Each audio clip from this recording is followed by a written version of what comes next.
Olá pessoal, eu sou a Tamara e chegamos no capítulo 4 do livro Nosso Lar, o médico espiritual. No dia imediato após reparador e profundo repouso, experimentei a bênção radiosa do sol, amigo, qual suave mensagem ao coração. Claridade reconfortante atravessava a ampla janela, inundando o recinto de cariciosa luz. Sentia-me outro. Novamente ele fala do sol, da bênção radiosa do sol. Energias novas tocam-me o íntimo. Tinha a impressão de sorver a alegria da vida, a longos haustos. Na alma, apenas um ponto sombrio, a saudade do lar. O apego à família que ficara distante.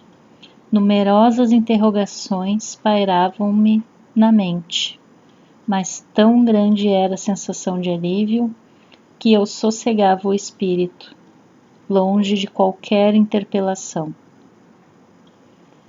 Quis levantar-me, gozar o espetáculo da natureza, cheia de brisas e de luz, mas não o consegui, e concluí que, sem a cooperação magnética do enfermeiro, tornava-se-me impossível deixar o leito.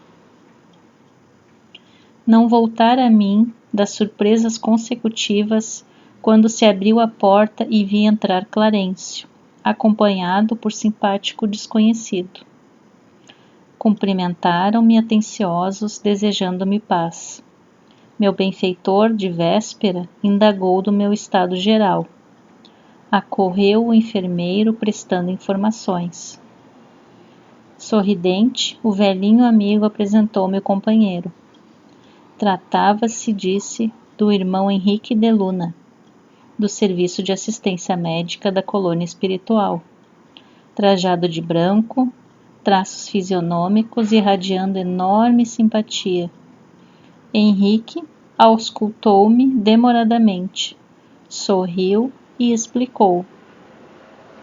É de lamentar que tenha vindo pelo suicídio. Enquanto Clarencio permanecia sereno, senti que singular assomo de revolta me borbulhava no íntimo. Suicídio? Recordei as acusações dos seres perversos das sombras. Não obstante o cabedal de gratidão que começava a acumular, não calei a incriminação. Aqui ele está dizendo que ao mesmo tempo em que ele se sentia grato por estar ali, sendo atendido, com olhares atenciosos para ele, veio essa sensação que lhe borbulhava no íntimo, esse sentimento de revolta por dizerem que ele veio pelo suicídio. Creio haja engano, asseverei melindrado. Meu regresso no mundo não teve essa causa.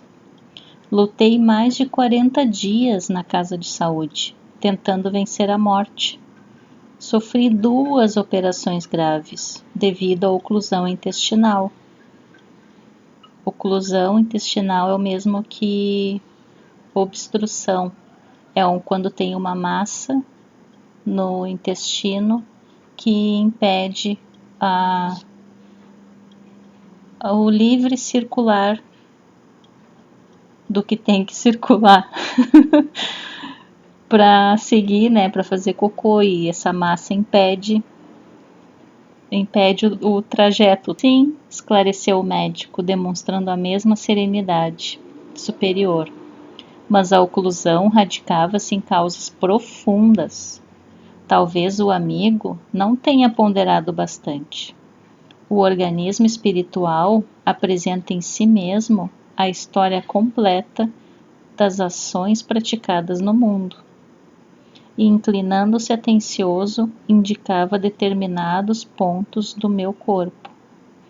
Vejamos a zona intestinal, exclamou. A oclusão derivava de elementos cancerosos, e estes, por sua vez, de algumas leviandades do meu estimado irmão, no campo da sífilis. Então, o que ele está dizendo aqui é que foi um somatório de situações. Começou ali com a sífilis, aí surgiram elementos cancerosos que chegou a uma oclusão intestinal. A moléstia talvez não assumisse características tão graves se o seu procedimento mental no planeta estivesse enquadrado nos princípios da fraternidade e da temperança. Entretanto, seu modo especial de conviver, muitas vezes exasperado e sombrio, captava destruidoras vibrações naqueles que o ouviam. Eu não sei o que ele falava para as pessoas, mas o que ele falava, da forma como ele falava, exasperado, que significa irritado, exaltado, deixava as pessoas de um jeito que acho que elas não podiam responder, mas elas emitiam vibrações de volta para ele. É o que ele está dizendo aqui, captava as destruidoras vibrações naqueles que o ouviam. Nunca imaginou que a cólera fosse manancial de forças negativas para nós mesmos? A ausência de autodomínio e a inadvertência no trato com semelhantes, aos quais muitas vezes ofendeu sem refletir, conduziam-no frequentemente à esfera dos seres doentes inferiores. O fato dele ofender, ofendeu sem refletir, a falta de autodomínio, o andar exasperado, irritado, exaltado, faziam com que ele, frequentemente, era conduzido às esferas dos seres doentes inferiores. Conduzido mentalmente, se sintonizava. Tal circunstância agravou de muito o seu estado físico.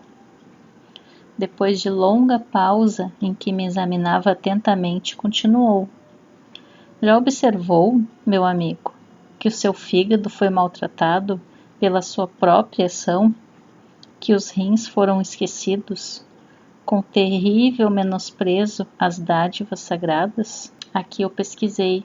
Os princípios da fraternidade significa a irmandade. E a temperança é tu ser moderado, tu ser comedido, não sair aí falando o que vem na tua cabeça. Tu pensa antes de falar e tu fala de forma harmoniosa, não fala de forma exasperada.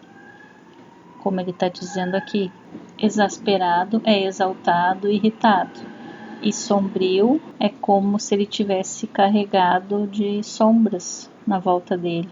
Singular desapontamento invadira-me o coração. Parecendo desconhecer a angústia que me oprimia, continuava o médico esclarecendo. Os órgãos do corpo somático possuem incalculáveis reservas, segundo os desígnios do Senhor. O meu amigo, no entanto, iludiu excelentes oportunidades, desperdiçando patrimônios preciosos da experiência física.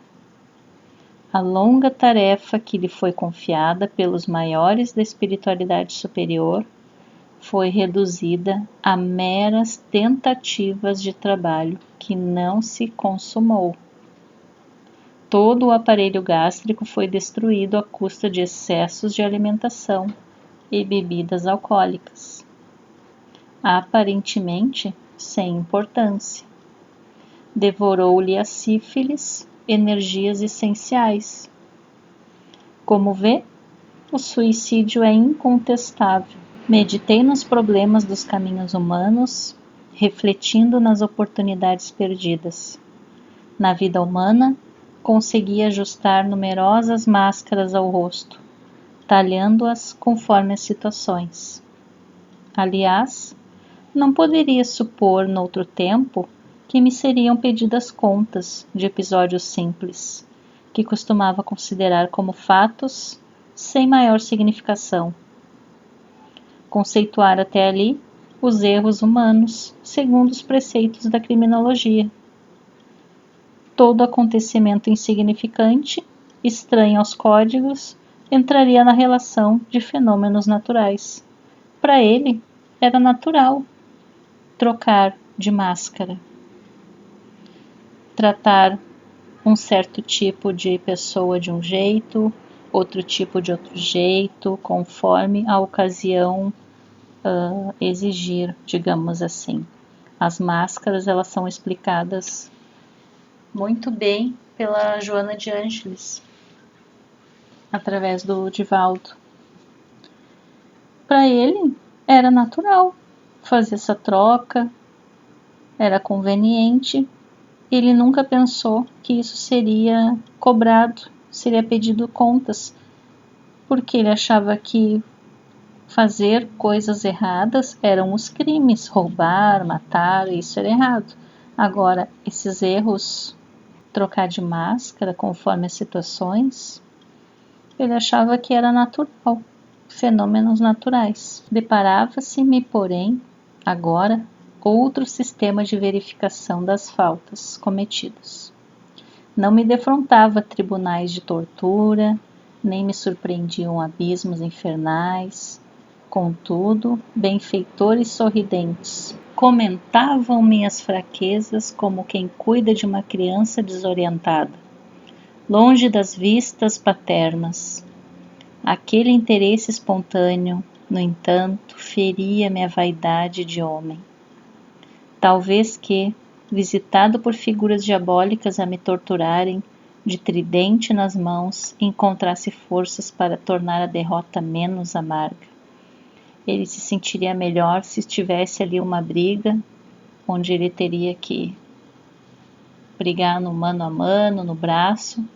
Ele acharia melhor uma derrota assim, do que uma derrota nessa forma, como ele está sendo tratado, com benfeitores sorridentes, falando mansamente, amigavelmente.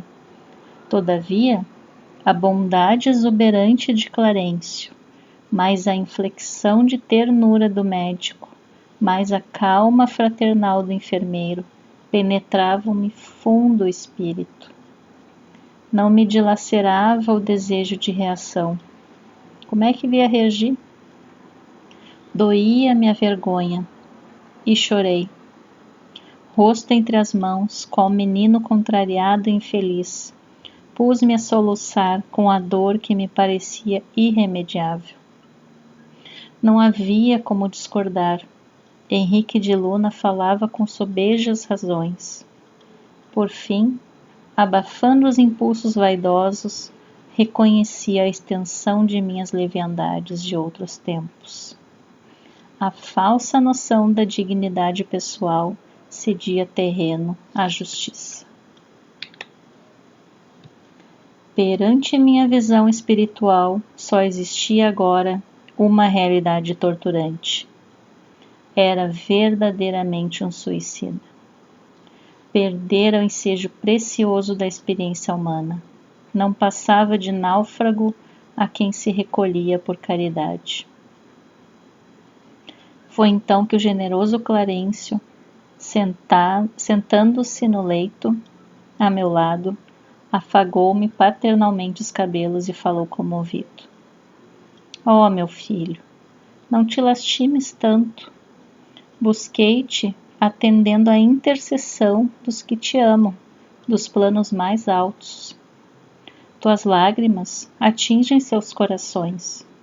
Não desejas ser grato, mantendo-te tranquilo no exame das próprias faltas? Na verdade, tua posição é a do suicida inconsciente, mas é necessário reconhecer que centenas de criaturas se ausentam diariamente da terra, nas mesmas condições. Acalma-te, pois. Aproveita os tesouros do arrependimento. Guarda a bênção do remorso, embora tardio, sem esquecer que a aflição não resolve problemas. Confia no Senhor e em nossa dedicação fraternal. Sossega a alma perturbada, porque muitos de nós outros já perambulamos igualmente nos teus caminhos. Clarencio aí tá dando uma aula de humildade, dizendo pro André Luiz que todo mundo erra, que ele já esteve, talvez já estivesse no lugar de André Luiz há épocas atrás, assim como o próprio enfermeiro, assim como todos nós erramos e estamos caminhando. Primeiro engatinhamos, depois estamos caminhando e assim a gente vai indo. Ante a generosidade que transbordava dessas palavras, mergulhei a cabeça em seu colo paternal e chorei longamente. E aí estamos no final do capítulo e temos um tema de casa, um tema bem íntimo, que é tipo uma comparação, mas não é uma comparação. Aqui está a situação de André Luiz. O excesso de alimentação, bebidas alcoólicas, mais o procedimento mental. Algumas coisas que ele fazia que somaram a situação dele ter desencarnado, aparentemente ali pela leitura do capítulo, antes do tempo previsto, né? Que o plano superior tinha missão para ele, não deu para cumprir.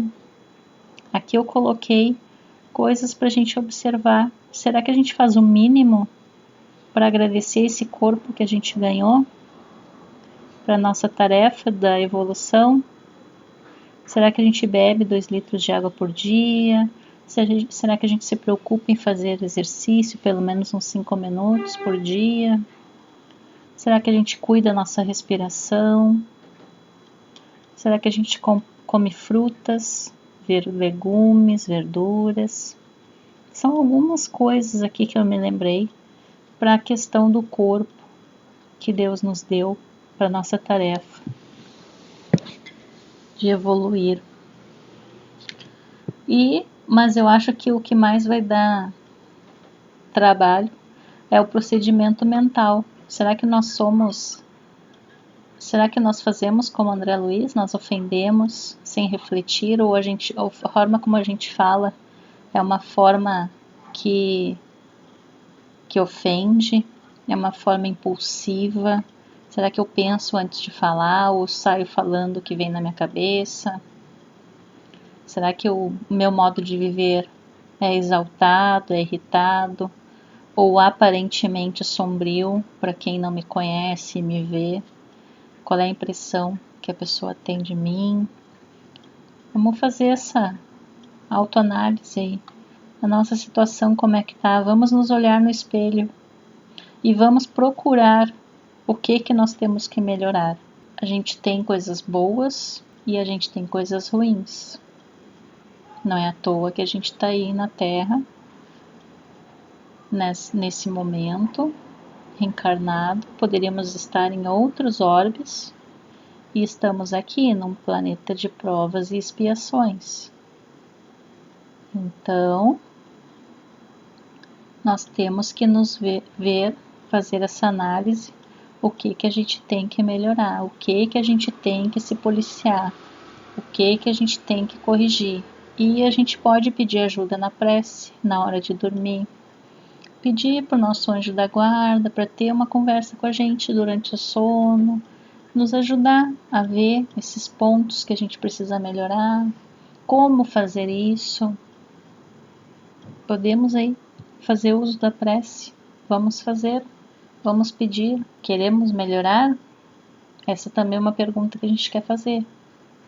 Queremos melhorar? Queremos corrigir nossos defeitos? Será que eu acho que eu não tenho defeito? Até o próximo capítulo. Fiquem com Deus e até a próxima.